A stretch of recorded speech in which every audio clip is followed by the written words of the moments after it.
Alright, these are notes 1-3 notes, reflections part 2. We practiced a little bit doing reflections using this geometry tool that we have in a classroom, reflecting over the x-axis and the y-axis. Now in part 2 we're going to get a little bit more challenging here. We're going to see how the presentation is on your homework. We're going to kind of copycat that. It's multiple choice, and unfortunately multiple choice is a little bit tougher when working with graphs. Now in this one, problem number 1 here, looks just like the classwork on the homework that we're going to be doing. Reflection over the x-axis. Well, the x-axis, I drew a nice little red line for the x-axis. These little green dots are going to represent our new figure, our image. So if P is 1 below the red line, we know 1 above is our P prime.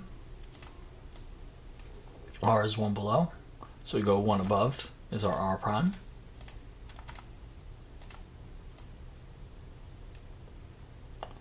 Our Q is 1, 2, 3 above.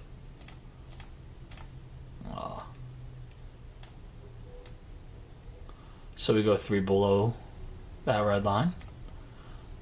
And then we connect those 3 green dots and we make the reflective figure. And what we have here on this graph is our answer. So we got to look as far as A, B, C, and D, which one is our picture? Well, our picture looks like C, so our answer is C. That's how you would do the multiple choice.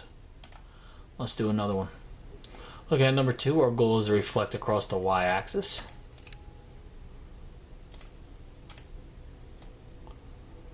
So when a point is literally on the line of reflection, our image of that point is just right on top of it. So it's the same point. X is 1 to the left of the vertical line, so we go 1 to the right of that vertical line. 1 to the right of that line of reflection. And that's where our next point is.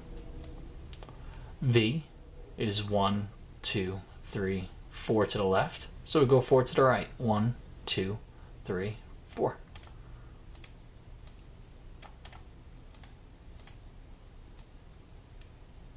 We connect them up. We have ourselves in the green, it is our image. And we would label it W prime, V prime, and X prime down here.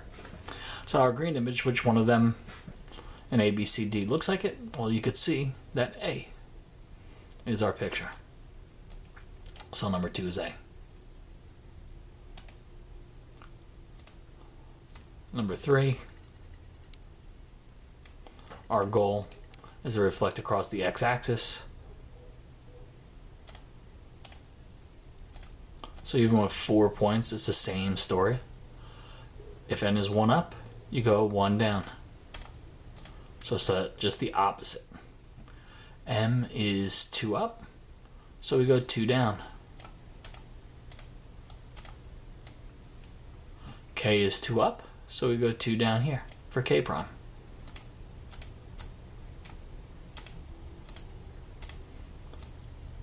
L is 3 up, so we go 3 down for L prime. And then connect them up.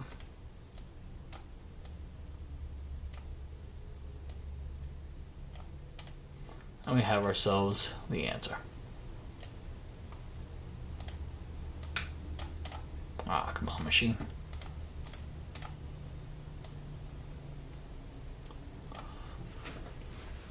So in green is our answer. Let me see that it's A. So 3 is A. Number 4, in our reflection across the y-axis. So I'll do another for you.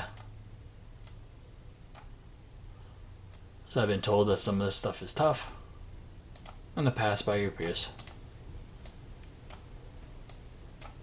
So I'll do a bunch more. So K is 1 to the right, so we go 1 to the left. L is 1 to the right, so we go 1 to the left from that vertical line of reflection. N is 2 to the right of the vertical line of reflection, so we go 2 to the left. M is 3 to the right. 1, 2, 3. So we got to go 3 to the left. 1, 2, 3.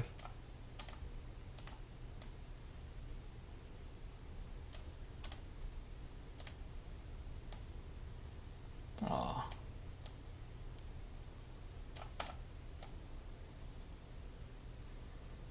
I think you guys get the idea. Connect them up. There's our figure. Based on our answers, it looks like it's D. So number 4 would be D. Alright. So right now, class, we do a reflection worksheet. We reflect over just the X and Y axis just to get more practice. Next up, to make it a little bit harder, we could actually reflect over lines like Y equals 2 and X equals 6. Not just the X-axis and Y-axis. So we're going to practice a little bit of those. So we'll skip this one.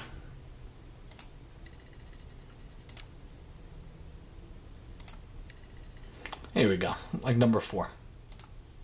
Number 4 says, reflect across the Y equals -1 line. Now it's the same concept as we were doing before, except it's not the X-axis or the Y-axis. It's this Y equals -1 line. So that's where we're going to be counting from. So J is right there on the line, so we plot that point right on the line. K is 2 down from that horizontal line, so we go 2 up.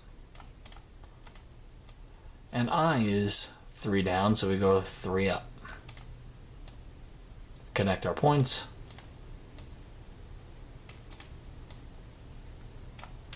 And we have our answer. So we look at A, B, C, and D. We see that there's a difference between C and B, whereas C is not touching the horizontal line of reflection. However, B is, like in our answer that we did. So the answer is B as in boy, for number 4, the one down here.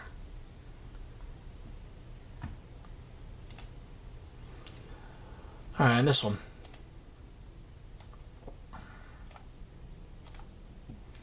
We say it's a reflection across the X equals -2 line. What I have here in red is the -2 line. D, let's make this a little bit bigger actually.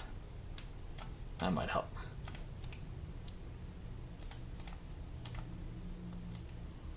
Alrighty, left the answer on there. Alrighty. So D is right on the line, so we plot a point at D. That's where our D prime is. E, you notice, is 2 to the right, so we go 2 to the left. B is 3 to the left, so we go 3 to the right. And C is 3 to the left, so we go 3 to the right. Then we connect them. And in dark green there, we have a reflection across the X equals -2 line. So you gotta always remember that when it's X equals a number, it's a vertical line. And when it's Y equals a number, it's gonna be a horizontal line. Vertical line meaning it goes up and down. Horizontal line, like we had in the previous problem, is the horizontal line looks like this. It goes left and right. Alright. Now we could get even a little bit more fancy with these problems, and we could reflect over the Y equals X line and the Y equals -X line, and it'll be the same procedure. So the Y equals X line is going to look like this. So this is Y equals X line, and we could count how many up and how many to the left, and then do the opposite, because the opposite of going up is going down, and the opposite of going left is going right. So if we have a coordinate and we have to reflect over this Y equals X line, for example, like this, make that a little dot.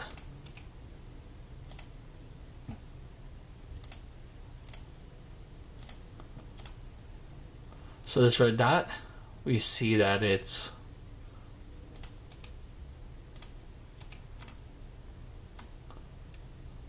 if I mark that spot where I'm counting from.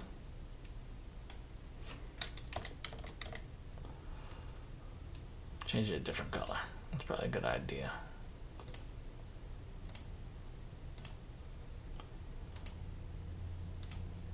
So going from the green dot to the red dot. So I just picked the spot on that blue line and I marked it green, just so I know where I'm counting from. From the green dot to get to the red dot, we go up 1, 2, 3, 4 spaces up, and then 1, 2, 3 spaces over. So the red dot, when we reflect it over this y equals x line, the opposite of 1, 2, 3, 4 up is 4 down. 1, 2, 3, 4 down. And the opposite of 3 to the left is 3 to the right, so we go to the right 3. 1, 2, 3. And right there is our reflection over the y equals x line. So if that's A, this is A prime. Now we could also do reflect over the y equals negative x line, which I'll draw for you right now.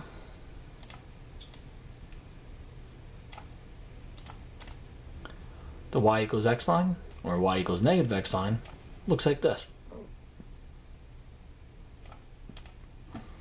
It's just the y equals x line but flipped. So our y equals negative x line is this blue one here.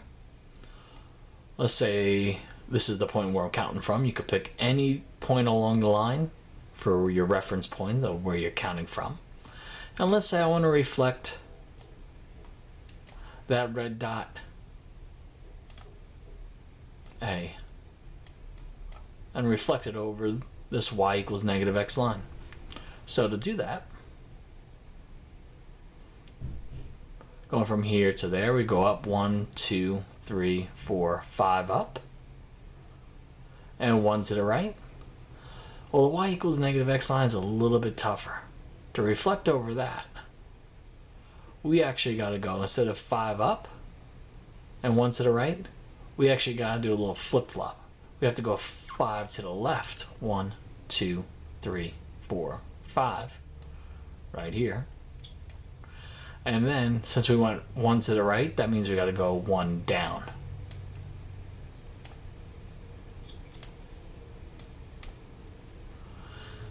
And that will be A prime. Another way I like to do it is counting boxes diagonally.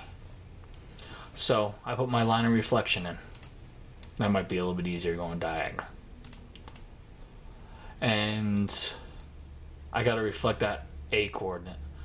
So now A, if I do a straight line, I find that spot where I need to do my counting point.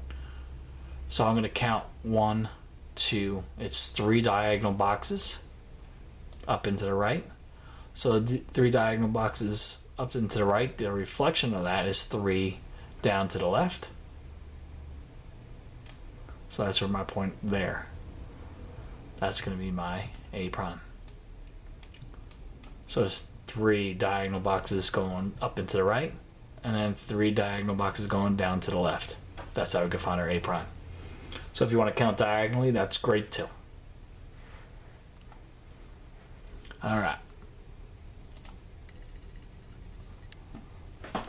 For talking about the algebra behind this, xy turns into negative y comma negative x, meaning if you have the coordinate 3 comma 4, you flip-flop the 3 and the 4 so that the 4 comes first. And we have to change the sign, so these are both positive. So our answer is going to be they were both negative, so we negative 4 comma negative 3. Another example would be if we have 2 comma negative 5. So we're going to flip-flop the 2, negative 5 comma 2. And then we got to change both the signs, so negative 5 turns into positive 5, and positive 2 turns into negative 2. That's the geometry behind this one. So if we had 2 to the right, 5 down,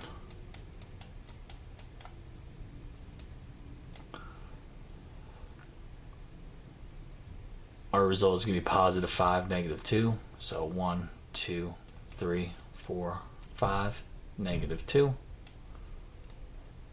This combination is to reflect over the y equals negative x line. That's the algebra behind that. Alright. So, food for thought. Can you create a reflection problem involving ping pong and the ping pong table? Can you make that on your own? So now that you know some information about reflections and reflecting on a grid, and you know some experience of what ping pong is with the two paddles and the ball bouncing back and forth, can you create your own math problem involving this ping pong game? Because that's part of mathematics, is creating a mathematical model based on the real world situation. Alright, if you have any questions, come see me during Extra Help or email me. I'll be happy to help you out. Alright, have yourself a good night.